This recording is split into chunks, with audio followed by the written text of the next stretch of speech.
মিনার বিশেষ ঘটনা।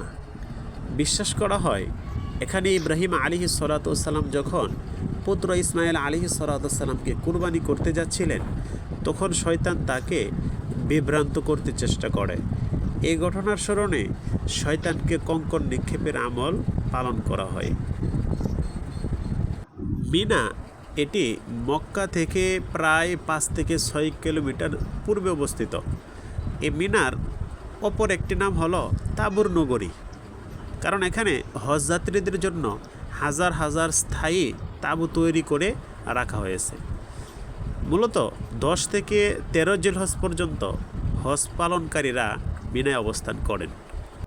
মিনায় অবস্থানকালে 5 ওয়াক্ত নামাজ কসর করে জামাতে আদায় করা উত্তম। 2 রাকাত করে জোহর, আসর ও এশা পড়তে হয়। ইমাম সহকারে এগুলো আদায় করা সুন্নাত।